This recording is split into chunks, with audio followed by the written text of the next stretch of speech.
चलो, good morning everyone. जी, जामनगर वाला sir. हाँ जी सर। સર આપણે જોયો કે ઇક્વલ ઇક્વલિટી વેક્ટર છે PBR 322 સર એમાં ટોટલ વર્ક સ્થાન સર બધે બધા આવે ફરીથી સર એમાં વર્ક સ્થાન તરીકે સર ઓલા ત્રણ નો સમાવેશ થાય કે બધા આવે ઓલા ત્રણ એટલે મારે કેમ નક્કી કરવું કોલા ત્રણ? એ એમપીસીડી ને એટલા થઈ ગયા સર ત્રણ છે એ આવે કે સર બધા આવે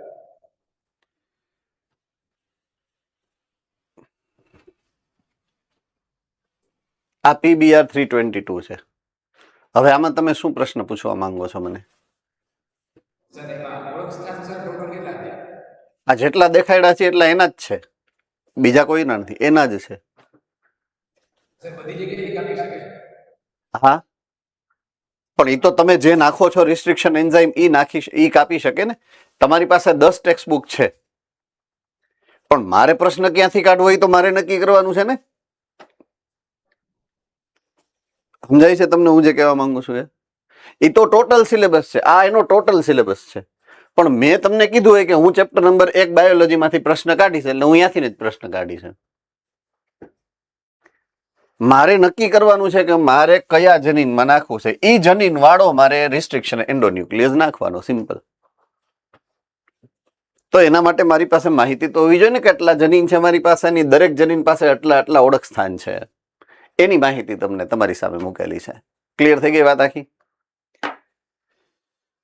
જી, રાજકોટ વાળા સર. Hello sir. બોલો બેટા. સર, આરડીએનએ ટેકનોલોજી અને રૂપાંતરણનો સિદ્ધાંત એ બેમાં તફાવત શું? રૂપાંતરણનો સિદ્ધાંત એટલે કોઈ પણ જનીન આપણા શરીરમાં એક કોષમાંથી બીજા કોષમાં જતો હોય તો એને રૂપાંતરણ જ કહેવાય. જે કોષમાં જનીન બહારથી દાખલ થયું હોય, પછી ડીએનએ હોય કે આરએનએ હોય, કોઈ ન્યુક્લિક એસિડ કોઈ કોષમાં ઘૂસે એને રૂપાંતરણ થયું કહેવાય કોષનું. બરાબર છે? હવે કુદરતી રીતે થઈ શકે ને. દાખલા તરીકે કોઈ બેક્ટેરિયોફાજ છે, એ બેક્ટેરિયાને ઇન્ફેક્ટ કરે છે તો એમાં રૂપાંતરણ થાય છે. એને બાયોટેકનોલોજીને કાંઈ લાગતું વળગતું નથી. આરડીએનએ ટેકનોલોજી, હા, આપણે રૂપાંતરણના સિદ્ધાંતનો ઉપયોગ કરીએ છીએ આરડીએનએ ટેકનોલોજીમાં. ક્લિયર હો ગઈ બાત પૂરી? Perfectly? All right, good. Yes, Modasa centre બેટા. યસ બેટા, ઓરિજિન ઓફ રેપ્લિકેશન નામનો એક ટોપિક બાકી છે, આપણે બાય મિસ્ટેક આપણે સ્કીપ કરી ગયા છીએ એને. તો હું આજે ક્લિયર કરાવી દઈશ, ડોન્ટ વરી. ફાઇન.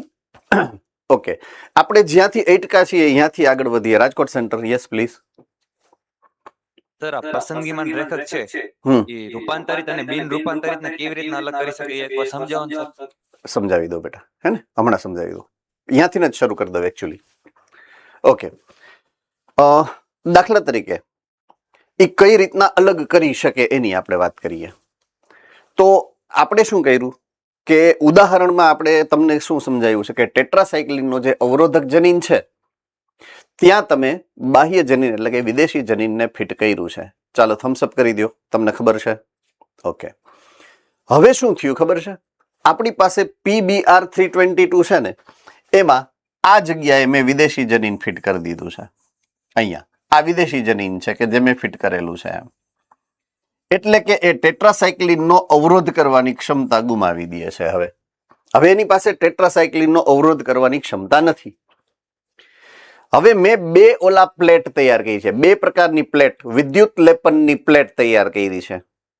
એક છે એમ્પિસિલિન કે જેની અંદર મેં એન્ટીબાયોટિક નાખ્યું છે, અને એક એવી પ્લેટ તૈયાર કરી છે કે જેમાં મેં ટેટ્રાસાયક્લિન એન્ટીબાયોટિક નાખ્યું છે.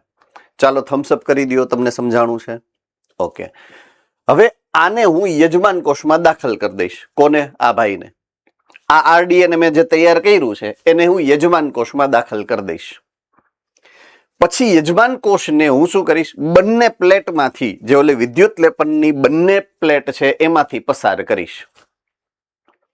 તો એમ્પિસિલિન વાળા જે માધ્યમ વાળું હશે, એમ્પિસિલિન જેમાં છે એવું માધ્યમ હશે, એની અંદર આ બેક્ટેરિયા વૃદ્ધિ કરશે કે જેની અંદર આ વેક્ટર છે એવું.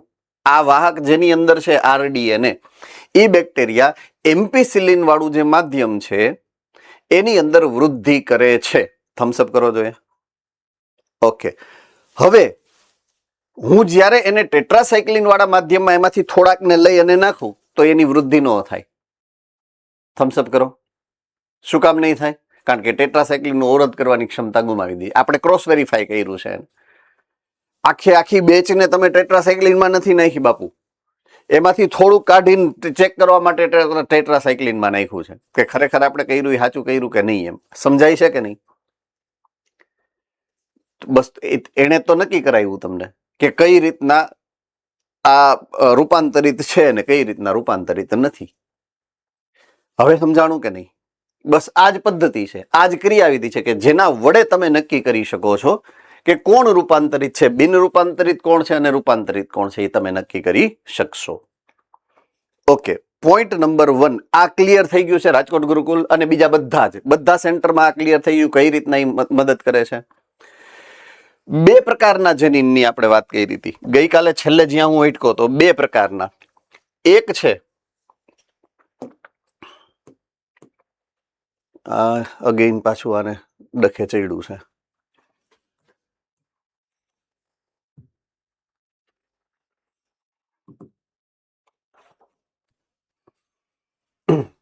ઓકે, એક જનીન હતું એમ્પિસિલિનનું અવરોધક જનીન. એ પસંદગીમાન પસંદગીમાન રેખક તરીકે વર્તશે. અને બીજું જે ટેટ્રાસાયક્લિન વાળું જનીન છે એના માટે શું શબ્દ વાપર્યો તો કોને યાદ છે? Yes, Bhuj centre.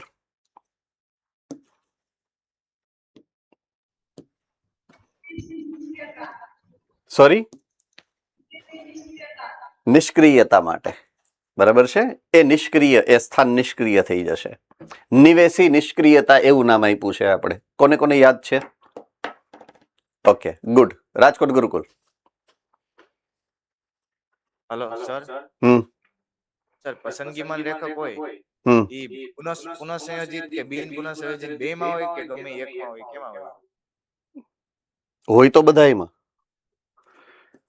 કાર્ય ખાલી પુનઃસંયોજિત તરીકે કરે એવી રીતે હોય? હા, બરાબર છે, એક્ઝેક્ટલી રાઈટ. તમે સાચું સમજ્યા છો. ઓકે, આપણે અહીંયા છીએ, છેલ્લે આપણે આ પોઈન્ટ સમજ્યા છીએ. યસ, રાજકોટ ગુરુકુલ. બીજો કોઈ ડાઉટ? હોય બધામાં. કાર્ય કેમાં કરશે? આપણે જે કાર્ય લેવાનું છે એ કાર્ય આપણે રૂપાંતરિતમાં લેવાનું છે અને પસંદગીમાન પ્રવેશશીલ તરીકે. એમ સર, આ પીબીઆર 22 હે, તેમાં આપણે ઓલો ઉત્સેચક નાખ્યો તો પછી એક કટ મૂકે કે એ ભાગમાંથી આખો કટકો બહાર કાપી લે? એક કટ ન મૂકે, બે કટ મૂકે. આપણે એક ઉત્સેચક નો નાખવાના હોય, આપણે બે ઉત્સેચક નાખવાના હોય, બે જગ્યાએ કટ મુકાવી. હા બોલ. તો એ આખો ભાગ બહાર નીકળી જાય ને? હા, આખો ભાગ બહાર નીકળી જાય. Exactly right. આમાં ભલે એક જ ઉત્સેચક નું નામ લીધું છે, નાખવાના બે ઉત્સેચક હોય. રિસ્ટ્રિક્શન ઉત્સેચક બે નાખવા પડે આપણે. બરાબર છે, સમજાય છે હું જે કહેવા માંગુ? કારણ કે બે જગ્યાએથી કાપવું પડે ને, એક જ જગ્યાએથી કાપો તો એ સિંગલ કટકો ખુલી જાય. એવું નથી, આપણે કટકો કાપવો છે એટલે બે જગ્યાએથી કાપવા પડે. ગુડ ક્વેશ્ચન, સારો ક્વેશ્ચન છે તમે જે જનરેટ કર્યો એ. આપણે બે જગ્યાએથી કાપવું પડે એટલે રિસ્ટ્રિક્શન એન્ડોન્યુક્લિયસ છે ને એ બે પ્રકારના વાપરવા પડે છે કે જે બે અલગ અલગ જગ્યાએથી કાપે છે અને લાઇગેજ એક જ હોય કે જે ઈ જોડવાનું કામ કરશે. સમજાઈ ગયું આ? ઓકે, હા, હું જ્યાં હતો અહીંયા કે એક જે પસંદગીમાં મદદ કરશે અને બીજું જે છે એ નિષ્ક્રિય બને છે. આવી આપણે છેલ્લે વાત કરી છે. હવે સંવર્ધન માધ્યમની અંદર જ્યારે બેક્ટેરિયા તમે ઉછેરો છો, સંવર્ધન કરો છો, ત્યારે સંવર્ધન માધ્યમમાં બેક્ટેરિયાના ઉછેર કરતા 3 પ્રકારના બેક્ટેરિયા તમને મળી શકે. ગઈકાલે આપણે વાત કરી હતી આની. 3 પ્રકારના બેક્ટેરિયા મળી શકે. એક બેક્ટેરિયા અપરિવર્તનીય છે, એક બેક્ટેરિયા પરિવર્તનીય છે પણ તમારે જે જોઈએ છે એ એની અંદર ઓલું નથી આવ્યું વાહક. બરાબર છે, બિન પુનઃ સંયોજિત વાહક એની અંદર દાખલ થાય એવું છે. એટલે આ પણ તમારે કામનું નથી, આ પણ તમારે કામનું નથી, તમારે કામ આ જ છે. એવું પરિવર્તનીય કે જેમાં પુનઃ સંયોજિત વાહક દાખલ થયેલું છે. આ મુદ્દો તમારી બુકની અંદર લગભગ નથી આપેલો. આજે મેં અત્યારે સમજાવવા માંગુ છું એ તમારી બુકની અંદર નથી આપેલો. માસ્ટર પ્લેટ છે, સંવર્ધન માધ્યમ છે, એની અંદર તમે બેક્ટેરિયા નાખ્યા છે, વાહકો નાખ્યા છે, તો અમુક બેક્ટેરિયા એવા બનશે કે જેની અંદર વાહક દાખલ જ નહીં થાય. અમુકની અંદર વાહક દાખલ થાય છે પણ કેવું બિન રૂપાંતરિત, બિન પુનઃ સંયોજિત, એટલે એ બેક્ટેરિયા બિન રૂપાંતરિત જેવા હોય. અને ત્રીજું છે એની અંદર વાહક દાખલ થાય છે કેવો RDNA વાળો વાહક. એટલે તમારે જે જોઈએ છે આ ત્રીજા નંબરનું છે, તમારે જેનો ઉપયોગ કરવાનો છે એ ત્રીજા નંબરનો છે. યસ બેટા. સર તમે આનાથી પહેલા કીધું હતું કે રૂપાંતરિત હોય એ બિન પુનઃસંયોજિત ન હોઈ શકે. ફરીથી રૂપાંતરિત હોય એ તે બિન પુનઃસંયોજિત. હવે હું જે કહેવા માંગુ છું એ તમે સમજો કે જે મેં તમને આકૃતિ દ્વારા સમજાવ્યું હતું. દાખલા તરીકે મેં લીધા છે વાહક, બરાબર છે, વાહક એવા કે જે મેં રિસ્ટ્રિક્શન થી કાપેલા છે, બરાબર છે, વાહક DNA ના ટુકડા લીધા છે. પછી ઈ સંવર્ધન માધ્યમની અંદર મેં ઈચ્છિત DNA લીધું છે, એટલે કે વિદેશી DNA લીધું છે. એને જોડવા માટે મેં લાઇગેઝ નાખ્યો છે. યાદ આવ્યું આ બધું? આ મેં શીખડાયું હતું ઈ, બરાબર છે, લાઇગેઝ નાખ્યો છે. એટલે હવે આ ત્રણેયનું કોમ્બિનેશન થઈ પણ શકે અને ન પણ થઈ શકે. એટલે આપણી પાસે વિકલ્પ બે પ્રકારના આવશે. સંવર્ધન માધ્યમની અંદર તમારી પાસે બે પ્રકારના હોય. અમુક વાહક એવા છે વિદેશી DNA જોડાય છે, અમુકમાં જોડાણ ન થાય.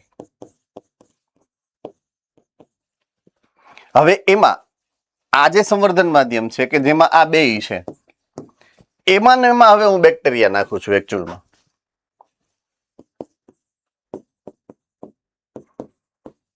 એટલે કે યજમાન, બરાબર છે, કોલાઈ નાખું છું. એટલે ઘણીવાર બેક્ટેરિયા આની હારે પણ જોડાઈ જાય, એમાં આ ઘૂસી જાય. ટૂંકમાં બેક્ટેરિયામાં આ પણ ઘણીવાર ઘૂસી જાય અને અમુકમાં આ પણ ઘૂસે. હવે જોડાણ થયેલું છે એ ઘૂસે તો તમને કઈ વાંધો નથી, અને જોડાણ ન થયેલું ઘૂસે તો એને રૂપાંતરિત તો કહેવાય ને. સમજાય છે કે નહીં? એટલે ઓલું જે સેન્સમાં કીધું હતું એ ક્યાં મેં શુદ્ધ સ્વરૂપે લઈ લીધા હોય કે ખાલી આ જ છે. સંવર્ધન માધ્યમમાં આનું મિક્સચર નથી, સંવર્ધન માધ્યમમાં ખાલી આ છે. મેં એને શુદ્ધ અલગ કરી અને પછી નાખ્યા હોય તોની વાત છે.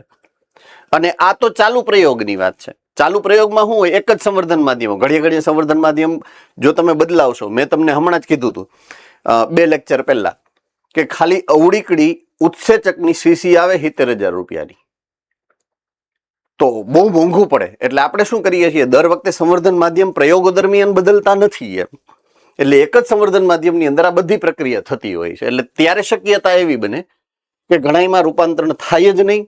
જો રૂપાંતરણ થાય ક્યારેક તો બિન પુનઃ સંયોજિત DNA અંદર જઈ શકે અને મોટા ભાગે પુનઃ સંયોજિત DNA પણ જઈ શકે. આ ત્રણેય પ્રકારની શક્યતા એટલા માટે છે. આઈ હોપ કે હવે તમારા મગજમાં પરફેક્ટલી ઉતરું છે, હે ને? All right, good. મને મજા આવે છે આમ. આ વખતે ખબર નહીં, તમારો બેચ બહુ સરસ છે સમજૂતીની બાબતમાં. ગયા વર્ષની સાપેક્ષે પણ આ વર્ષે સમજાવવાની મને મજા આવે છે. તમારા જે પ્રશ્નો આવે છે ને બહુ મસ્ત આવે છે આમ. It means you are a good student. યાદ રાખજો, તમારા મગજમાં ક્યારેય તમે વાંચતા હો ને તમને એવી અંદરથી ભાવના આવે ને કે ભાઈ યાર આપણને નથી આવડતું, નથી સમજાતું, યુ આર વેરી રોંગ.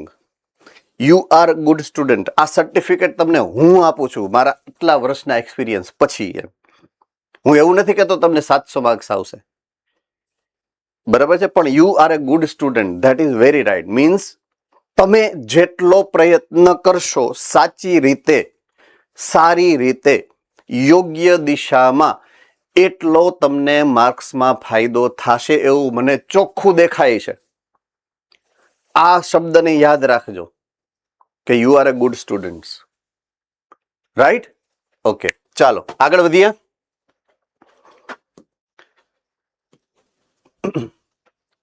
હવે આપણે જે પ્રક્રિયા કરી ને સમજી, કરી તો નથી સમજી, કોકે કરેલી છે, આપણે સમજેલી છે. એની અંદર બે પ્રકારનું પ્લેટિંગ કરવું પડે છે આપણે. પ્રક્રિયા લાંબી છે, બરાબર છે, ઘણી બધી લાંબી પ્રક્રિયા છે અને ડબલ પ્લેટિંગ માંથી પસાર થવું પડે છે એને. મીન્સ થોડો ખર્ચો પણ વધારે છે, નંબર 1, અને બીજી પ્રક્રિયા લાંબી પણ છે, થોડીક પ્રમાણમાં જટિલ પણ છે. તો હવે આપણે એનો કોઈ બીજો ઓપ્શન વિચારી શકીએ કે નહીં, એના ઉપર વૈજ્ઞાનિકોએ વિચાર્યું. બરાબર છે. જૈવ પ્રક્રિયા એન્જિનિયરિંગ, થમ્સ અપ. પ્રક્રિયામાં સુધારો કરવાની વાત. એટલે હવે ઓપ્શન વિશે વિચારીએ કે પસંદગીમાન રેખક તરીકે ખાલી અવરોધક જનીન જ લઈ શકાય કે મારી પાસે બીજો કોઈ ઓપ્શન હોઈ શકે? તો કે મારી પાસે બીજો ઓપ્શન હોઈ શકે. બરાબર છે. એની બીજા ઓપ્શનની હવે આપણે વાત કરવાની છે. આપણે કન્ક્લુડ કરી દઈએ, છેલ્લે આપણે જે સમજ્યા છીએ એને પૂરું કરી દઈએ કે ભાઈ પુનઃસંયોજન પામતા ઘટકોને જ્યારે એમ્પિસિલિન યુક્ત માધ્યમ ઉપર તમે ઉછેર્યા, બરાબર છે, તો એ પુનઃસંયોજન ન પામતા ઘટકથી તમે અલગ પસંદગી કરી શકો છો. જે તમારો પ્રશ્ન હતો રાજકોટ ગુરુકુલ વાળાનો, એ પ્રશ્નનો આ એક લીટીમાં જવાબ. એમ્પિસિલિન યુક્ત માધ્યમ ઉપર વૃદ્ધિ કરવા વાળા રૂપાંતરણો એટલે કે પરિવર્તનીય ઘટકોને હવે જ્યારે ટેટ્રાસાયક્લિન યુક્ત માધ્યમ ઉપર સ્થળાંતરિત કરો એટલે તરત જ એ વૃદ્ધિ પામવાનું બંધ કરી દે. ઓળખી જાઓ તમે કે હા, આ તમે જે કર્યું એ સાચું કર્યું, એટલે તમે અલગ કરી શકો એમ. પુનઃસંયોજિત ઘટકો એમ્પિસિલિન વાળા માધ્યમ ઉપર વૃદ્ધિ પામશે, પરંતુ ટેટ્રાસાયક્લિન વાળા માધ્યમ ઉપર વૃદ્ધિ પામશે નહીં, એટલે તમે એને સરળતાથી ઓળખી અને અલગ કરી શકશો. પુનઃસંયોજન ન પામતા ઘટકો બિન પુનઃસંયોજિત બંને પ્રતિજૈવિક દ્રવ્યો ધરાવતા માધ્યમની અંદર વૃદ્ધિ પામશે. બે ઉપર વૃદ્ધિ પામે એ તમે નોખા પાડી લેવાના, કારણ કે એ બિન રૂપાંતરિત છે. બરાબર છે. એટલે એ ઓળખી જાય એટલે તમે તમામ પ્રકારના 3 ઘટકોને એકબીજાથી અલગ કરી શકશો. પણ અગેઇન મેં કીધું એમ અહીંયા તમારે પ્લેટિંગ ડબલ કરવું પડતું હોય છે સામાન્ય રીતે. બરાબર છે. તો આમ પ્રતિજૈવિક પ્રતિરોધક જનીન પરિવર્તનીયને પસંદ કરવા માટે મદદ કરે છે, અને નિષ્ક્રિય પ્રતિરોધક જનીન પુનઃસંયોજિતને પસંદ કરવા માટે મદદ કરે છે. આપણી પાસે 2 પ્રકારના જનીન છે. એક કેવું છે જે RDA બન્યું છે, જ્યાં ફિટ કર્યું છે તમે, એ ક્લોન્ડ જનીન, અને બીજું નિષ્ક્રિય પ્રતિરોધક જનીન કે જેની ખરેખર જેની સાથે જોયું. આ સક્રિય છે અને આ નિષ્ક્રિય છે. 2 જનીનની વાત અહીંયા પાછી તમારી સામે મૂકી છે. એન્ટીબાયોટિક ના નિષ્ક્રિય થવાના કારણે પુનઃસંયોજિતની પસંદગી એક જટિલ પ્રક્રિયા છે. થોડીક જટિલ થઈ જાય છે આ પ્રક્રિયા. શું કામ? કારણ કે અલગ અલગ 2 એન્ટીબાયોટિક ધરાવતી 2 અલગ અલગ પ્લેટ તમારે તૈયાર કરવી પડે. પ્રક્રિયા ખર્ચાળ અને લાંબી થાય છે. તો હવે એના વૈકલ્પિક પસંદગીમાન રેખક વિશે ચર્ચા કરીએ છીએ આપણે. હવે આપણે ઓપ્શન નંબર 2 કે જો હું અવરોધક જનીનની જગ્યાએ બીજા કોઈ જનીનનો ઉપયોગ કરવાનું વિચારું તો એ કયું હોઈ શકે એમ. તો અહીંયા જે સિદ્ધાંતનો ઉપયોગ થાય છે એ છે રંગ સર્જક પદાર્થનો ઉપયોગ, અને રંગ ઉત્પન્ન કરવાની ક્ષમતાને આધારે આ સિદ્ધાંતનો બીજી જે ટેકનોલોજી છે એનો વિકાસ થયો છે. હવે રંગ સર્જક પદાર્થ અને રંગ ઉત્પન્ન કરવાની ક્ષમતા એટલે શું, એનો એક ઉદાહરણ જે તમે ભણ્યા છો ને એ યાદ કરાવી દઉં તમને. કાર્બોદિતની ચર્ચા કરી ચેપ્ટર નંબર 9 ની અંદર, આપણે ધોરણ 11 ની અંદર. કોને કોને યાદ છે? અને એમાં એક જટિલ કાર્બોદિત સ્ટાર્ચ છે, રાઈટ. હવે એની અંદર એક આયોડિનનું ટીપું નાખો તો એ લાલ કલરમાંથી જાંબલી કલરનું થઈ જાય. કોને યાદ છે? બસ, તો એ સિદ્ધાંત, એના જેવો બીજો સિદ્ધાંત અહીંયા વાપરવાનો છે. એ ટાઈપનો સિદ્ધાંત વાપરવાનો છે. અબ સમજ में आ गई बात? તો તમારે રંગ સર્જક પદાર્થ એટલે આયોડિન કે જે ચોક્કસ રંગ બનાવે. રંગ ઉત્પન્ન કરવાની ક્ષમતા એટલે કે એ બદલી જાય રંગ, અલગ રંગ ઉત્પન્ન કરે છે કે નહીં, એ કોના ઉપર નક્કી થાય? એ જેની હારે પ્રક્રિયા કરે છે એ પ્રક્રિયકને આધારે નક્કી થાય, એટલે કે સ્ટાર્ચ. તો સ્ટાર્ચની રંગ ઉત્પન્ન કરવાની ક્ષમતા છે કોની સાથે? રંગ સર્જક પદાર્થ એટલે કે આયોડિન સાથે. એટલે સ્ટાર્ચ આયોડિન રિએક્શન, જેમ ઓલું એન્ટીબાયોટિકમાં એન્ટીબાયોટિક શું એન્ટીજન એન્ટીબોડી વાળું નહોતું આપણે સમજ્યા, એ પ્રકારનું એમ. તો રંગ સર્જક પદાર્થ એક છે આયોડિન, રંગ ઉત્પન્ન કરવાની ક્ષમતા જે પ્રક્રિયકની છે, એ બેયને ભેગા કરો એટલે રંગ બદલાય. એ સિદ્ધાંતનો ઉપયોગ કરવાનો છે. હવે કઈ રીતે? એના માટે તમારે ફરી પાછું ભૂતકાળમાં જવું પડશે. બહુ દૂર ભૂતકાળમાં નહીં, તાજા ભૂતકાળમાં. તાજા ભૂતકાળમાં એટલે જીનેટિક્સનું ચેપ્ટર નંબર 5. જીનેટિક્સના ચેપ્ટર નંબર 5 ની અંદર લેક ઓપેરોન આવ્યો હતો. કિસકો યાદ હે? ઓકે, લેક ઓપેરોનમાં બંધારણીય જનીનના 3 ટુકડા હતા, YAZ, જે અનુક્રમે 3 પ્રકારના પ્રોટીન એટલે કે ઉત્સેચકોનું નિર્માણ કરતા હતા. પહેલો બીટા ગેલેક્ટોસાઇડેઝ, બીજો પરમિએઝ અને ત્રીજો ટ્રાન્સ એસિટાઇલેઝ. કોને યાદ છે? ઓકે, યાદ તો મેં કરાયું, બધા તો હાથ ઉપર કરો છો ખાલી, હા અમને યાદ છે એને. એનીવે, એ ઘટનાક્રમને યાદ કરો તો આ લેક ઓપેરોનનું સ્થાન ત્યારે કીધેલું નહોતું. આજે હું કહું છું કે લેક ઓપેરોન આવ્યો હોય ક્યાં, એમ ગુડાણો ક્યાં છે એમ. ઈ પ્લાઝમિડ ઉપર આવેલો હોય. ક્યાં હોય? પ્લાઝમિડ ઉપર. તો જ્યારે તમારે અવરોધક જનીનને સિલેક્ટ નથી કરવા, ત્યારે તમે આવા ઉત્સેચકનું સર્જન કરતા એવા જનીનને સિલેક્ટ કરી શકો છો ઓપ્શન તરીકે. બીજું વિકલ્પની વાત છે, બીજો વિકલ્પ છે તમારી પાસે. દાખલા તરીકે ક્યારેક તમને એવું થાય કે આજે મોડ્યુલમાંથી તૈયારી નથી કરવી, તો તમે ટેક્સ્ટ બુક વાંચીને તૈયારી કરી શકો એમ. મૂળ મુદ્દો તો બેયમાં એક જ હોય ને, બરાબર છે? તો જ્યારે હું અવરોધક જનીનને સ્ટડી કરવા નથી માંગતો, એનો ઉપયોગ કરવા નથી માંગતો, તો મારી પાસે બીજો વિકલ્પ છે કાંઈ? તો કે હા.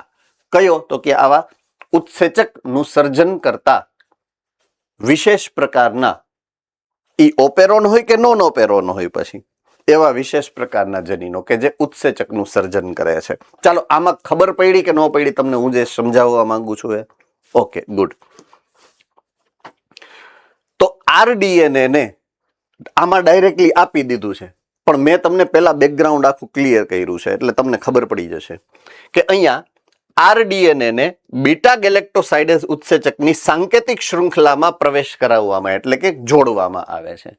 મીન્સ બીટા ગેલેક્ટોસાઇડેઝનું જનીન કાપી નાખ્યું, કાઢી નાખ્યું, એની જગ્યાએ વિદેશી જનીન ફિટ કર્યું. સમજાણું કે ન સમજાણું? ઓકે. બીટા ગેલેક્ટોસાઇડેઝ ઉત્પન્ન કરતું જનીન હવે નિષ્ક્રિય થઈ જાય છે. થમ્સ અપ કરો જોઈએ. સમજાય તો, ન સમજાય તો કહી દેવું. બરાબર? બીટા ગેલેક્ટોસાઇડેઝ જે ઉત્પન્ન કરતું જનીન હતું એ તમે કાપી નાખ્યું છે, એની જગ્યાએ તમે વિદેશી જનીન ફિટ કર્યું છે, એટલે એ જનીન નિષ્ક્રિય થઈ ગયું એવું કહી શકાય. એટલે અહીંયા પણ જે કર્યું છે એ શું કર્યું છે તમે? નિવેશી નિષ્ક્રિયતા. નિવેશી શું કામ? કારણ કે ફોરેન ડીએનએ એન્ટર કર્યું, પ્રવેશ કરાવ્યો, અને એટલા માટે એ નિષ્ક્રિય થયું છે. એટલે નિવેશી નિષ્ક્રિયતા અહીંયા પણ છે. રાઈટ? તો આ આખી ઘટનામાં આ પ્લાઝમિડમાં નિવેશ ન હોય તો રંગ સજ્જર પદાર્થની હાજરીમાં બ્લુ રંગની વસાહતનું નિર્માણ થાય.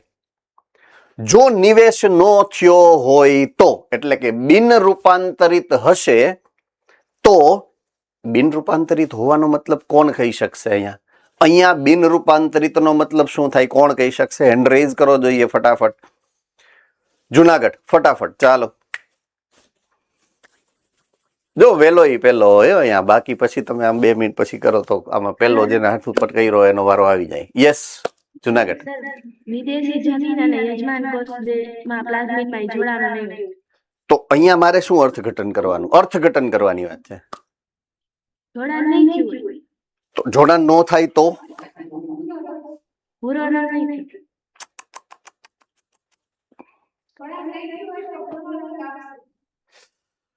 રંગ ભૂલી જ જાવ, રંગ સુધી પહોંચ્યા જ નથી આપણે તો. વિદેશી જનીન હજી અંદર જ નહીં પ્રવેશ. ઓકે, સારું, હાલો. રાજકોટ ગુરુકુલ. હેલો સર, બોલો. ઈ વિદેશી જનીન પ્લાઝમિડમાં ઉમેરાણું નહીં હોય ને, બીટા ગેલેક્ટોસાઇડ્સ નું ઉત્સેચક. That's it. ઈ બનશે, બીટા ગેલેક્ટોસાઇડેઝ બનશે. જે રૂપાંતરિત છે એમાં નહીં બને, અને જે રૂપાંતરિત નથી એમાં બનશે. કોને નથી સમજાણું? આ કોને સમજાઈ ગયું છે? ઓકે, પાક્કું ને બધાને સમજાઈ ગયું છે? ઓકે, હવે હું સેકન્ડ સ્ટેપમાં આવું છું. બિન રૂપાંતરિત એટલે કે જે બીટા ગેલેક્ટોસાઇડેઝ બનાવશે એ લેક્ટોઝનું પાચન કરશે. લેક્ટોઝનું પાચન કરશે એટલે ગ્લુકોઝ અને ગેલેક્ટોઝ બનાવશે. ગ્લુકોઝ અને ગેલેક્ટોઝ બનાવશે એટલે હું હવે રંગ સર્જક પદાર્થ કયો વાપરીશ ખબર છે? કાં તો ગ્લુકોઝ હારે જોડાય અને કાં તો ગેલેક્ટોઝ હારે જોડાય અને રંગ ઉત્પન્ન કરે. સમજ में आ रही है बात? ઓકે, હવે એ જો ઓલો જાંબલી હતો આયોડીન વાળો, આ જાંબલી નથી એટલે રંગ સર્જક પદાર્થ બદલાયો છે અહીંયા આપણે, બરાબર છે? એવું કેમિકલ આપણે નાખીએ છીએ કે જે ગ્લુકોઝ સાથે જોડાય છે. ઓકે, મારી પાસે તો બેક્ટેરિયાનો સમૂહ છે. પોઈન્ટ સમજો તમે. શું છે? બેક્ટેરિયાનો સમૂહ. કેમાં છે? સંવર્ધન માધ્યમની અંદર, પેટ્રી પ્લેટની અંદર. યસ ઓર નો? એની અંદર હું આ રંગ સર્જક પદાર્થ નાખીશ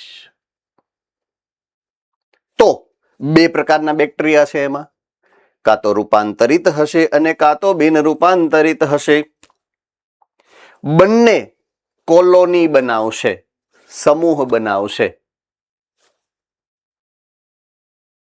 ઓકે, નવા બનતા જે સમૂહો હશે એમાં બે પ્રકારના સમૂહો બને. બિન રૂપાંતરિતના સમૂહ કેવા હશે? બ્લુ કલરના. રૂપાંતરિત થઈ ગયેલાના સમૂહ કેવા હશે? વ્હાઇટ કલરના, એટલે કે રંગ વગરના. કેવા દેખાશે એ જોવા છે? જોવા છે? ચાલો જોઈએ. હવા હોય આ પેટ્રી પ્લેટ કહેવાય. એની અંદર સંવર્ધન માધ્યમ છે અને એની અંદર આ બેક્ટેરિયાના સમૂહો બનેલા છે. જુઓ, બે કલરના દેખાશે તમને. તો તમે આમાંથી બ્લુ કલરના સમૂહો દૂર કરી શકો કે ન કરી શકો? વ્હાઇટ કલરના સમૂહને અને બ્લુ કલરના સમૂહને આસાનીથી દૂર કરી શકો કે ના કરી શકો? તો રૂપાંતરિત અને બિન રૂપાંતરિતને તમે અહીંયા આ પ્રક્રિયાથી ખૂબ જ સરળતાથી દૂર કરી શકો. ઓલા બે પ્લેટ બનાવવા અને કેટલી કસોટી કરી, એમાંથી મુક્તિ મળી ગઈ. એટલે આ પ્રક્રિયા ઓલી પ્રક્રિયા કરતા સરળ છે પ્રમાણમાં. પણ બધાયમાં આવું ન હોય ને કે બધાયમાં ઓપેરોન હોય અને બધાયના ઓપેરોન પાછા પ્લાઝમિડ ઉપર હોય, એવું જરૂરી નથી. એટલે જેમાં પ્લાઝમિડ ઉપર ઓપેરોન હોય અથવા તો ઉત્સેચક સર્જતા જનીન હોય એમાં તમે આ પ્રક્રિયાનો ઉપયોગ કરી શકો છો. કોને કોને સમજાણું છે? Very good. ચાલો તો હું પાછો વયો જાઉં જૂની સ્લાઇડમાં, આની પહેલાની સ્લાઇડમાં. તો જે બેક્ટેરિયાની અંદર રૂપાંતરણ નથી થયું એ બ્લુ કલરની વસાહત બનાવે, ભૂરા રંગની વસાહત બનાવે, અને જેમાં જેને કહેવાય ને રૂપાંતરણ થઈ ગયું છે, તમારું RDNA ફિટ થઈ ગયું છે, એ સફેદ કલરની એટલે કે રંગવિહીન વસાહત બનાવશે. જેનું ઉદાહરણ અહીંયા તમારી સામે મેં આકૃતિમાં સમજાવ્યું તમને. તો નિવેશની હાજરીમાં બીટા ગેલેક્ટોસાઇડ જનીનની નિવેશી નિષ્ક્રિયતામાં પરિણામે અને વસાહત કોઈ રંગ ઉત્પન્ન કરી શકતી નથી અને આ વસાહતને પુનઃ સંયોજિત વસાહતો કહેવાય. એટલે આમાંથી બ્લુ કલરની વસાહતોને હું કાઢી નાખું વીણીને, જેમ આપણે ઘઉંની સિઝન હમણાં જ ગઈ છે, ચાલુ જ હશે અમુક ઘરે તો, એટલે એમાંથી કેમ કાંકરા કે કસ્તર કાઢવું પડે એમ વીણીને એમ. તો આમાંથી તમે વીણીને સરળતાથી કાઢી શકશો એમ. એટલે તમે જે સફેદ કલરની વસાહત મેળવી છે રંગ વગરની, એ પુનઃ સંયોજિત વસાહત છે, બરાબર છે? અને ઓલી બ્લુ કલરની હશે એ બિન પુનઃ સંયોજિત વસાહતો છે. તો આ રીતે તમે સરળતાથી એને એકબીજાથી અલગ કરી શકશો. બોલો શ્રી સહજાનંદ સ્વામી મહારાજની જય. બરાબર છે?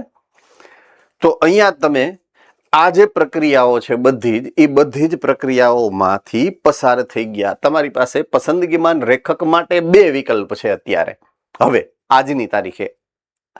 એક અવરોધક જનીનવાળી પદ્ધતિ, બીજી ઉત્સેચકવાળી નિવેશી નિષ્ક્રિયતા. બે પ્રકારની નિવેશી નિષ્ક્રિયતા દ્વારા તમે રૂપાંતરિતને બિન રૂપાંતરિતથી અલગ કરી શકો છો.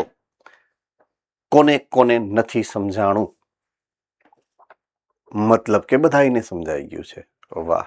હવે હું ધન્ય છું કે તમે ધન્ય છો એ નક્કી તમે કરી લેજો. આપણે આગળ વધીએ છીએ. બરાબર છે. વનસ્પતિ અને પ્રાણીઓની અંદર ક્લોનિંગ વેક્ટર, પણ એ પહેલા મેં તમને કીધું એ પ્રમાણે ઓલો એક પોઈન્ટ બાકી રહી ગયો છે. બરાબર છે. એની આપણે વાત કરી લઈએ. ક્લોનિંગ વાહકમાં ખાસ કરીને આપણે સ્વયંજનન ઉત્પત્તિ સ્થાનની જે વિશેષતા જોવાની હતી એ વિશેષતા વિશે ચર્ચા કરી લઈએ. સ્વયંજનન ઉત્પત્તિ સ્થાન શું છે એ તમને ખબર છે? કોને કોને ખબર છે? ઓકે. હવે તમારે વેક્ટરની અંદર એ સ્થાનમાં શું વિશેષતાનો અભ્યાસ કરવાનો છે એની વાત કરી દઉં. એક શબ્દ આવ્યો તો નકલ સંખ્યા. આપણે જ્યારે શરૂઆત કરી હતી ત્યારે કે બેક્ટેરિયામાં 20 થી લઈ અને 100 સુધીની નકલ સંખ્યાની ક્ષમતા છે. કોને કોને યાદ છે? પણ જ્યારે બેક્ટેરિયોફેજની વાત કરીશ તો હજારોની સંખ્યામાં એની પાસે નકલ સંખ્યા કરવાની તેવડ છે એમ ટૂંકમાં. ઓકે. હવે વધારે સંખ્યામાં નકલ ઉત્પન્ન થાય તો આપણને ફાયદો થાય કે ઓછી સંખ્યામાં નકલ ઉત્પન્ન થાય તો આપણે ફાયદો થાય? રાજકોટ.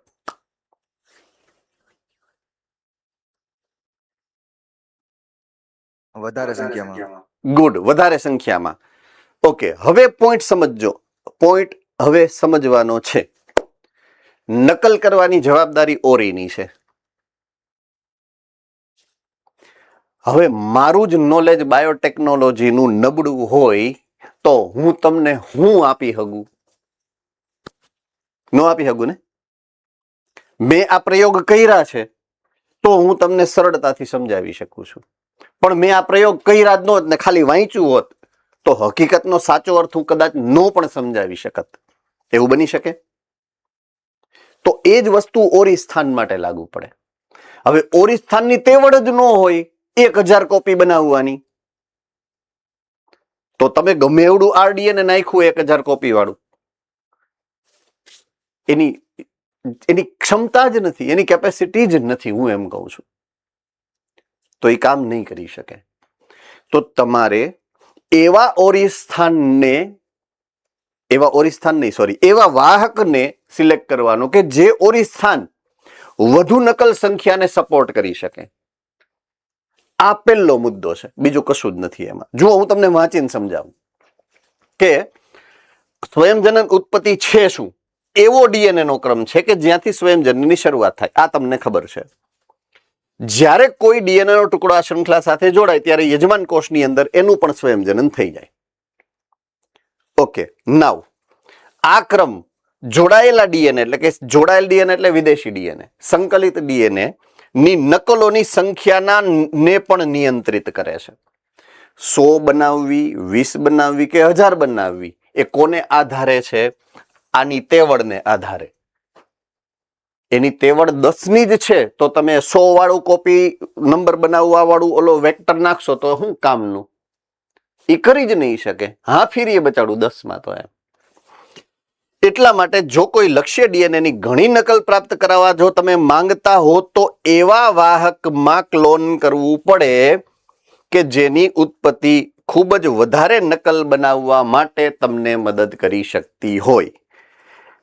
તો વેક્ટરને સિલેક્ટ કરવામાં તમારે ઓરી સ્થાનની ક્ષમતાને ધ્યાનમાં લેવાની છે. કેટલી નકલ કરાવી શકે છે. મતલબ એવા બેક્ટેરિયાને સિલેક્ટ નહીં કરવાનું કે જેનું પ્લાઝમિડ તમે લેશો વાહક તરીકે કે જેમાં એક જ કોપી હોય, 2 જ કોપી, એ નહીં, ઓલી 100 વાળી કોપી બેક્ટેરિયા હોય તો 100 વાળી કોપી બનાવવાની, એને વેક્ટર તરીકે લેવાનું. બેક્ટેરિયોફાજમાં એવું 100-200 નકલ કરતા હોય, એને કરતા 1000 નકલ કરતા હોય ને એને સિલેક્ટ કરવાનું. अब समझ में आ रही है बात?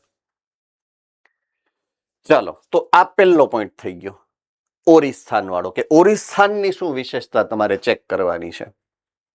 ક્લિયર? All right.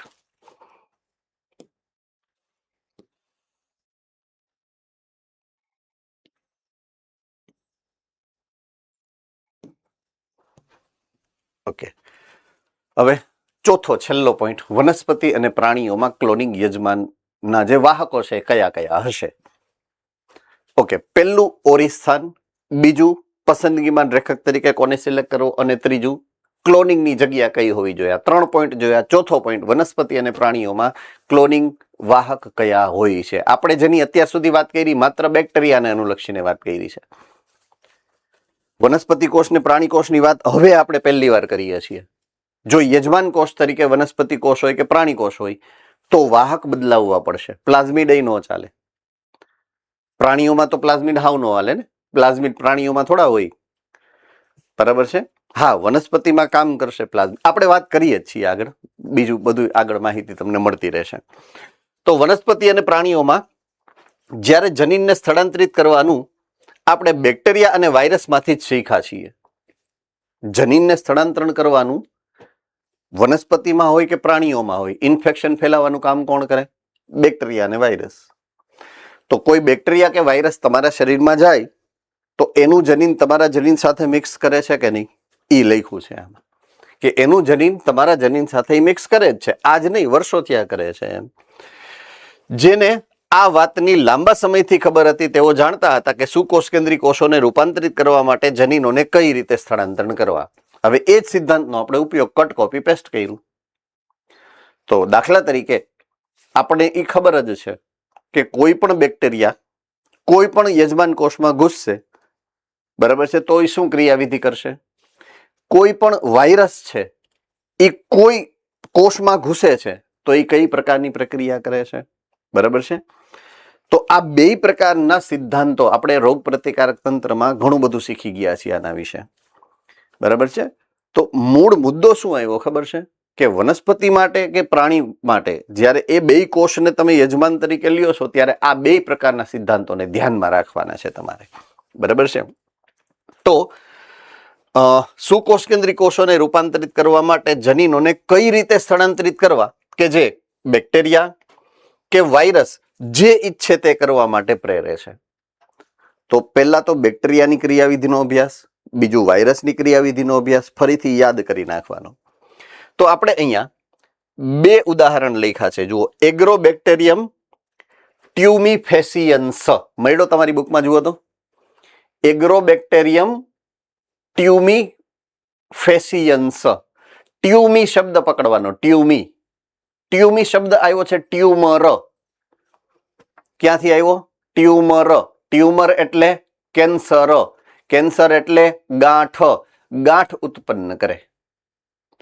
હવે આ એગ્રોબેક્ટેરિયમ છે. જુઓ, એગ્રો શબ્દ ખેતીવાડી, મીન્સ વનસ્પતિ માટે લાગુ પડે. તો આપણે એક એવી બેક્ટેરિયાની જાત પસંદ કરી કે જે વનસ્પતિઓમાં કેન્સરની ગાંઠ પ્રેરે છે. થમ્સ અપ કરો જોઈએ, બરાબર છે. ઓકે, કરે છે શું? જો લખેલું જ છે, વનસ્પતિ કોષોને રૂપાંતરિત કરે છે, કેન્સરગ્રસ્ત કરી નાખે. ગાંઠ પ્રેરક છે આ. બીજો એક ઉદાહરણ અહીંયા આપેલું છે, રિટ્રોવાયરસ. એ હે, આ તો જૂનું ને જાણીતું છે. રિટ્રોવાયરસ તો ખબર જ છે, ઓલા એઇડ્સમાં જ ભણ્યા હતા આપણે. તો ઈ જ વાયરસ છે એવું માની લ્યો, અથવા તો ઈ જ જાતનો વાયરસ છે આપણે એવું માની લઈએ. રિટ્રોવાયરસનો સમૂહ એઇડ્સ એનું ઉદાહરણ છે. ઈ જ આકૃતિ જો મેં અહીંયા મૂકી છે. એઇડ્સમાં આ જ આકૃતિ હતી, જો કોઈનું ધ્યાન ગયું હોય તો, હે ને. તો રિટ્રોવાયરસ છે. તો ઈ પ્રાણી કોષની વાત છે. તો પ્રાણી કોષમાં કેન્સર કોણ કરશે? રિટ્રોવાયરસ. વનસ્પતિમાં કોણ કરશે? એગ્રોબેક્ટેરિયમ ટ્યુ. એક બેક્ટેરિયા છે, એક વાયરસ છે. તો એનો આપણે વાહક તરીકે ઉપયોગ કરશું. ક્લિયર થઈ ગયું? વનસ્પતિ કોષમાં બાહ્ય જનીનને દાખલ કરવા માટે આપણે જે વાહકનો ઉપયોગ કરશું એ કેમાંથી મેળવવાનું છે? એગ્રોબેક્ટેરિયમ ટ્યુમિફેસિયન્સનું કેન્સર પ્રેરક જનીન, ગાંઠ પ્રેરક જનીન. અને આની અંદર તો એક જ હોય, આખું જીનોમ એનું વાયરસનું. એને તમારે વાહક તરીકે લેવાનું છે. પ્રાણી કોષ માટે રિટ્રોવાયરસનું જનીન, બરાબર છે. તો જ્યારે એક જનીન અથવા તો ડીએનએના ખંડને યોગ્ય વાહક સાથે જોડી દેવામાં આવે ત્યારે બેક્ટેરિયા, વનસ્પતિઓ તેમજ પ્રાણી યજમાનમાં સ્થળાંતરિત કરવામાં આવશે, જ્યાં એ બહુગુણન પામી શકે છે, કારણ કે એની પાસે ઓરી હશે બે પાસે, બરાબર છે. બે યજમાન કોષ જે છે એની પાસેથી જે આપણે ડીએનએ મેળવશું એ બે ડીએનએ પાસે ઓરી છે એટલે સ્વયં જનન પામવાની ક્ષમતા ધરાવશે સુકોષ કેન્દ્રી કોષોની અંદર. તો પહેલી વાત કરીએ આપણે એગ્રોબેક્ટેરિયમ ટ્યુમિફેસિયન્સની. કેટલીક દ્વિદળી વનસ્પતિ માટે તે રોગકારક છે. ડીએનએ ના એક ખંડ કે જેમાં ટીડીએનએ કહેવાય, એનું નામ છે ટીડીએનએ. એનું જે રોગકારક ડીએનએ છે ને એને કહેવાય ટીડીએનએ. બરાબર છે? તે ડીએનએ નો એક એવો ખંડ છે જેને કહેવાય ટીડીએનએ. સામાન્ય વનસ્પતિના કોષોને રૂપાંતરિત કરી અને ગાંઠ ટ્યુમરમાં ફેરવે અને આ ટ્યુમર કોષો રોગકારક માટે જરૂરી રસાયણનું નિર્માણ કરશે.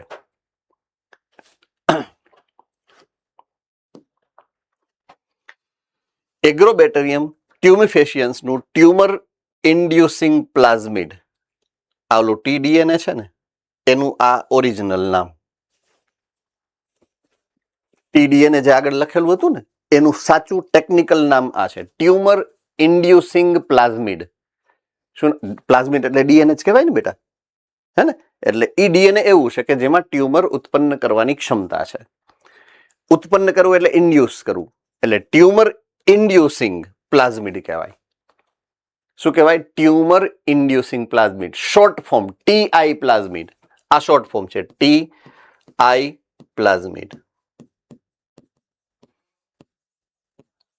Tumour inducing plasmid.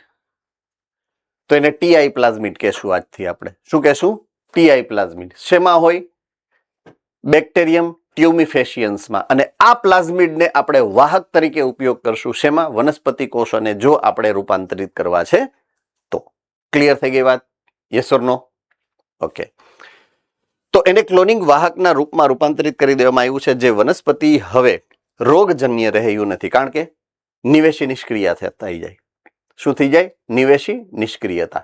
એટલે પછી તમે એને દાખલા તરીકે તમે ટીઆઈ પ્લાઝમિડ લીધું, એમાંથી જે રોગકારક અથવા તો પ્લાઝમિડ શું ગાંઠ પ્રેરક જનીન છે એ તો તમે કાપીને દૂર કરી નાખ્યું. પછી તમે વિદેશી જનીન ફિટ કરી દીધું.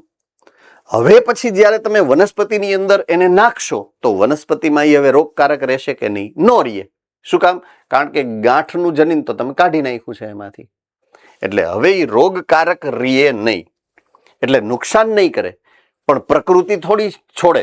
દાખલા તરીકે મેં વીંછી લીધો, વીંછી લઉં અને એનું પાછળનો ઓલો આંકડો હોય કે જેમાં ઝેર હોય એ તોડી નાખું, પછી વીંચી ગમે એટલા ડંખ મારે, તમને શું ફેર પડે? તમને કાંઈ ફેર ન પડે, ઝેર તો કાઢી નાખ્યું મેં. આ એના જેવું થયું. ટીઆઈ પ્લાઝમિડનું જે ટ્યુમર ઇન્ડ્યુસિંગ જે કટકો છે જનીનનો, એ કાઢીને તમે તમારો કટકો ઈચ્છિત જનીનનો ફિટ કરી દો, પછી એ રોગકારક ન રહે, પછી ટ્યુમર ન કરી શકે. પણ એને ખબર છે કે કેમ ઘૂસવું એમ. ડંખ મારતા તો આવડે છે ને, ઝેર નીકળી ગયો છે, પણ ડંખ મારતા તો આવડે કે નહીં? વીંછીને કરડતા તો આવડે ને, હું એમ કહું છું. ઓકે. તેનો ઉપયોગ પોતાની અભિરુચિના જનીનને અનેક વનસ્પતિમાં સ્થળાંતર કરવા માટે આપણે અત્યારે કરીએ છીએ. તો આપણે મૂળ મુદ્દો એ જ છે કે વનસ્પતિ કોષની અંદર જો બાહ્ય જનીન દાખલ કરવું છે તો તમારે એગ્રોબેક્ટેરિયમના ટીઆઈ પ્લાઝમિડનો ઉપયોગ કરવાનો છે. આટલું કોને કોને સમજાઈ ગયું છે? થમ્સઅપ કરો જોઈએ. ઓકે. કોને કોને નથી સમજાણું અથવા તો કન્ફ્યુઝન છે એ મને કહી દો ફટાફટ, એટલે આપણે નેક્સ્ટ પોઈન્ટ ઓફ વ્યૂમાં જઈએ. All right. તો કોઈને ડાઉટ નથી એવું માની અને નેક્સ્ટ રિટ્રોવાયરસની વાત કરું. રિટ્રોવાયરસની પ્રણાલી આપણને ખબર છે.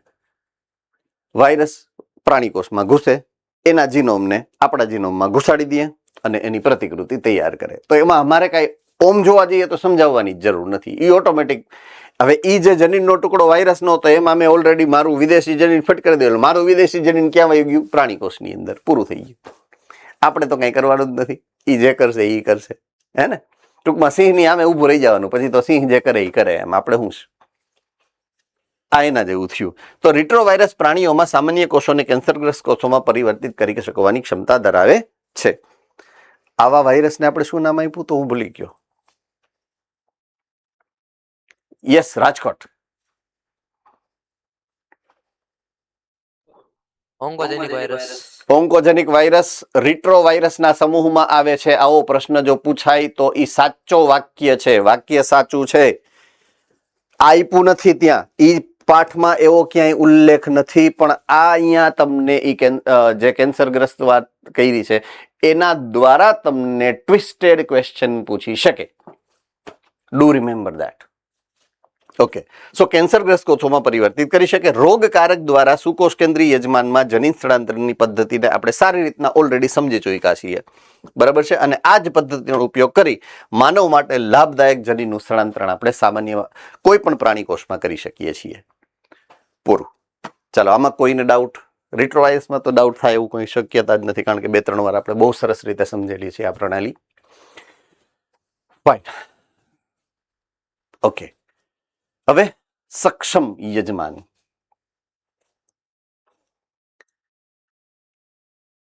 હાવ પેલા યાદ જઈએ.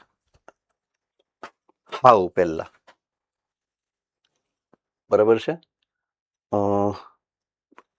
આ સ્લાઇડ ની પહેલાની સ્લાઇડ આવશે, એટલે હવે અહીંયા છે નહીં. આપણે જે મૂળભૂત વાત કરતા હતા એ મૂળભૂત વાત શું છે? આ છે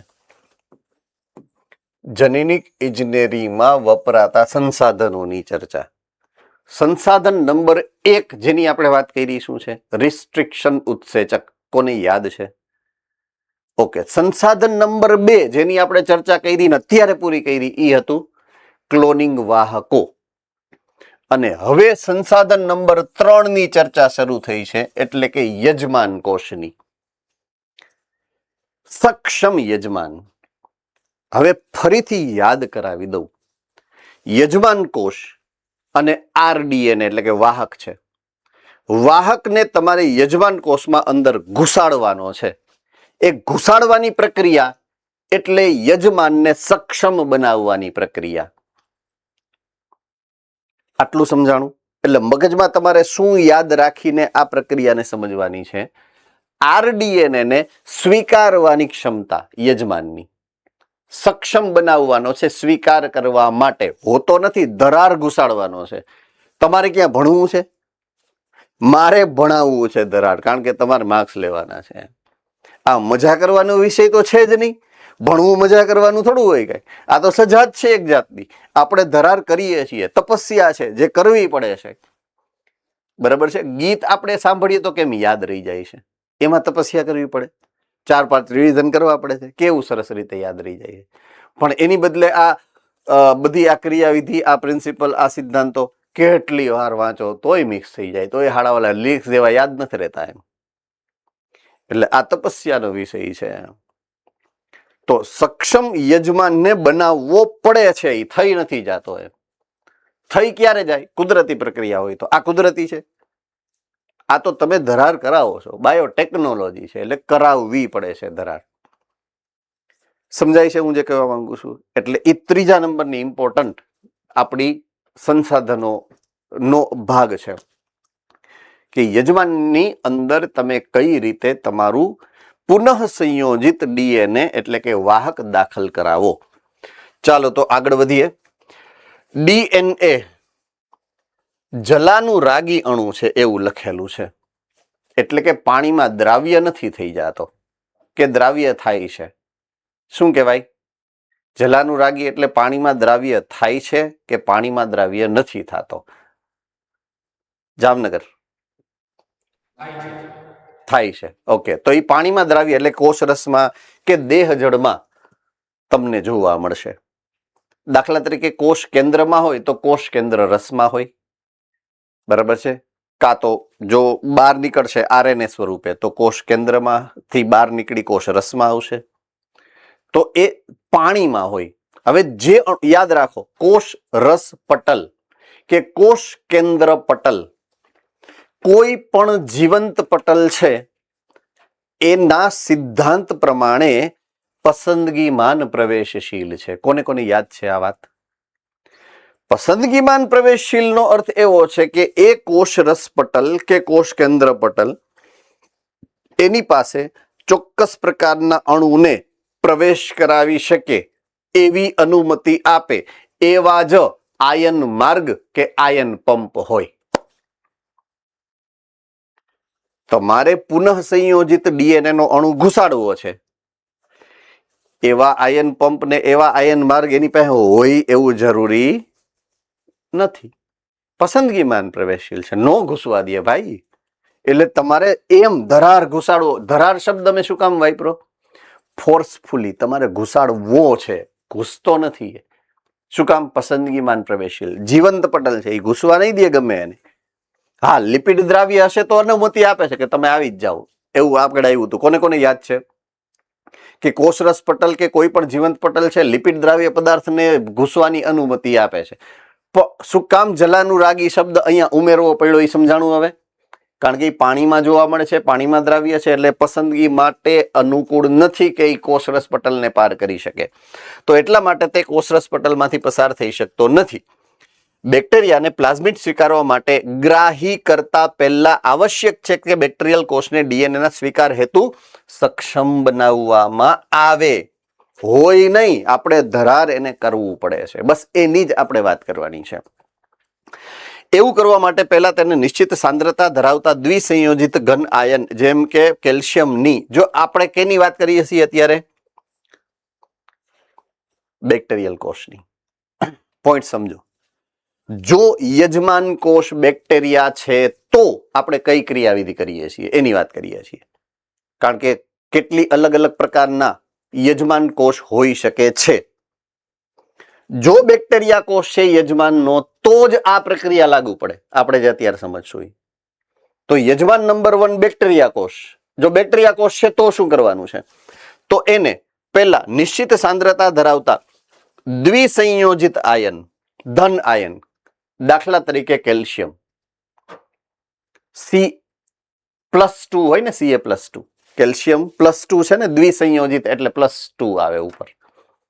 સોડિયમ છે એ Na+ છે, એક સંયોજિત છે, દ્વિસંયોજિત નથી. તો અહીંયા તમારે કોને સિલેક્ટ કરવાનો છે? મોટા ભાગે દ્વિસંયોજિત ધન આયનને સિલેક્ટ કરવાનો છે. દાખલા તરીકે કેલ્શિયમની સારવાર આપવાનો મતલબ શું છે? એની સાથે પ્રક્રિયા કરાવવાની છે. એટલે કે એની સાથે કેલ્શિયમ જોડવાનો છે. કહેવાનો કવિનો ભાવાર્થ એવો છે કે એની હારે કેલ્શિયમ જોડવાનો છે. સમજાઈ ગયું? કોની સાથે કેલ્શિયમ જોડવાનો છે? આરડીએનએ સાથે, વાહક સાથે. બરાબર છે? ઓકે. તેનાથી ડીએનએ ને બેક્ટેરિયાના કોષ દિવાલમાં આવેલ છિદ્રો દ્વારા પ્રવેશ પામવાની ક્ષમતા વધી જાય. શું કામ? કારણ કે એ કેલ્શિયમના આયન પંપનો ઉપયોગ કરવાની છૂટ મળી ગઈ. હવે દાખલા તરીકે લેવા પટેલ સમાજ ગરબીનું આયોજન કરે, પાસ એને જ મળે કે જે લેવા પટેલ હોય. મારે જાવું છે, હું તો લેવા પટેલ નથી, તો હું શું કરું? આટલા બધા લેવા પટેલ સ્ટુડન્ટ્સ છે મારા, હે ને? એમ તો કહું ને કે તમારે 5 પાસ આવ્યા હોય ઘરમાં તો એકાદો તો મને દો યાર. તો તમે થોડા ના પાડશો. હું કઈ થોડો અહીંયા કઈ બીજું કઈ કરવા જાઉં છું કે ગન લઈને કે હાલો ડગ ડગ ડગ ડગ ડગ ઈ કરવા તમારે જવાનું નથી. એટલે તમને એવો તો વિશ્વાસ હોય ને કે હું પાસનો મિસયુઝ નહીં કરું એમ, અથવા તો હું એમ જ કે હું તમારી સાથે આવીશ, તો તમે થોડા ના પાડો એમ. તો પાસ તમારો છે પણ ઉપયોગ હું કરું છું. બરાબર? કોક મને પૂછે કે ભાઈ તમારું નામ શું, તો હું શું કામ એમ કહું મારું નામ કમલેશ ઓઝા છે? હું તો એમ જ કહું કમલેશ પટેલ. આપણને શું વાંધો છે બોલવામાં એમ? હા, કોક દૂરથી જાય ઓઝા સાહેબ તો મયરો તો અલગ વસ્તુ થઈ જાય, હે ને? બાકી હું કમલેશ પટેલ થઈ જાઉં તો શું વાંધો આવે મને? એમ કમસે કમ મારે ગરબી જોવી હતી તો જોવાઈ ગઈ. બરાબર? તો એમ આ કેલ્શિયમનો આયન માર્ગ છે એની પાસે. પોઈન્ટ સમજો તમે. કેલ્શિયમનો આયન પંપ છે એની પાસે. તો મેં શું કર્યું? કેલ્શિયમનો આયન માર્ગનો ઉપયોગ કરવા માટે મેં કેલ્શિયમને જોડી દીધું એની હારે. એટલે કેલ્શિયમ એમાંથી પસાર થાય, હારે હારે ડીએનએ ઢસડતું જાય. સમજાણું કે ન સમજાણું? Okay, good. ગરબીની વાત આવી એટલે સમજાણું. એમ પૂછો પાછું. બરાબર? ઓકે, હવે ક્રિયાવિધિ કરવાની છે કઈ રીતે જુઓ. આખી ક્રિયાવિધિ અહીંયા સમજાણી છે, આખી સમજાવી છે તમને. ઓકે, હવે આ બેક્ટેરિયા યજમાન કોષમાં આપણે ઓલું કાઢી નાખવું પડે. કોને યાદ છે? યજમાન કોષની અંદર તો આપણે જે એનું પ્લાઝમિડ હતું એ તો કાઢી નાખ્યું છે. એની જગ્યાએ આપણે ઈચ્છિત પ્લાઝમિડ નાખવાનું છે. એટલે એને સંવર્ધન માધ્યમમાં રાખવું પડે. કેવા સંવર્ધન માધ્યમમાં? કે જે કેલ્શિયમ યુક્ત છે. હવે કેલ્શિયમ શુદ્ધ કેલ્શિયમ ન હોય, એ કેલ્શિયમ છે કેલ્શિયમ ક્લોરાઇડ CaCl2 એ જે માધ્યમ છે એની અંદર મેં કેલ્શિયમ કયા સ્વરૂપે નાખેલું છે? કેલ્શિયમ ક્લોરાઇડ CaCl2 ના સ્વરૂપમાં છે. કોને સમજાણું આ? ઓકે, હવે થાય શું અથવા તો કરવાનું છે શું? રાસાયણિક પ્રક્રિયા કેલ્શિયમ ક્લોરાઇડને કોષ અંદર લેવાનો પ્રયત્ન કરશે. એટલે મારે પ્લાઝમિડની સાથે કેલ્શિયમ જોડવા માટે મેં જે સંવર્ધન માધ્યમમાં રાખેલ કેલ્શિયમ ક્લોરાઇડ છે એની પ્રક્રિયા થાય ડીએનએ સાથે. હવે દાખલા તરીકે ડીએનએ અને એટલે કે પ્લાઝમિડ અને કેલ્શિયમ ક્લોરાઇડ ઓલરેડી જોડાઈ ગયા છે, આપણે એવું માની લઈએ છીએ. હવે આપણે ઘુસાડવું છે અંદર, તો એ ઘુસાડવા માટે મારે જે પ્રક્રિયા કરવી પડશે એ પ્રક્રિયા કયા સ્ટેપમાં થાય છે એ જુઓ. પુનઃસંયોજિત ડીએનએ કોષમાં દાખલ કરાવવા માટે પ્રથમ તેને બરફ ઉપર રાખવો પડે. એટલે આ જે પ્રક્રિયા થાય ને પહેલા નંબરની, આ પ્રક્રિયા એ બરફ ઉપર થાય.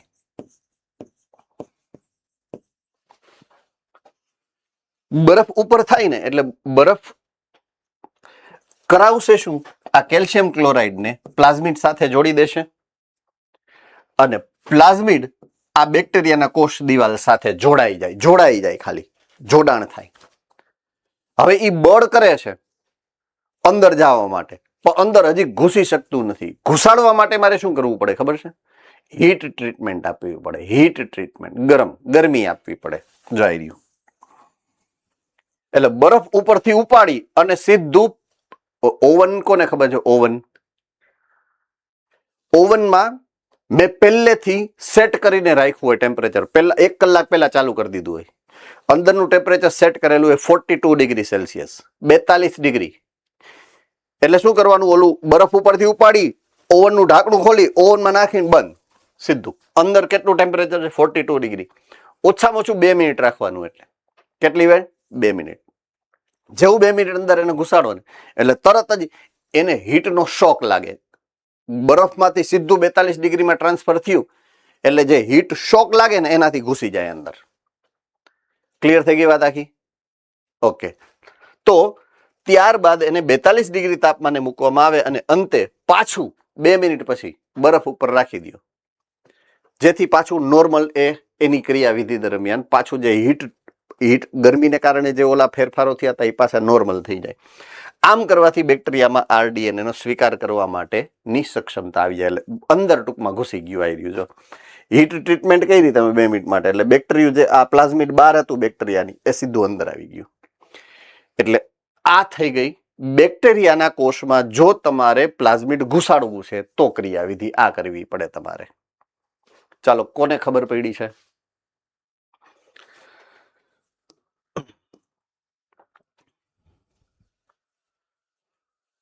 ઓકે, નેક્સ્ટ સૂક્ષ્મ અંતઃક્ષેપણની ક્રિયાવિધિ. એટલે કે આ કોષ છે અને ડાયરેક્ટ માઇક્રો ઇન્જેક્શન આવે એવા અને સીધા અંદર નાખી દે એને જનીનને, વાહકને સીધા અંદર. એને કહેવાય સૂક્ષ્મ અંતઃક્ષેપણ, અથવા તો અંગ્રેજીમાં જુઓ ને તો માઇક્રો ઇન્જેક્શન એવું લખેલું છે. Micro injection.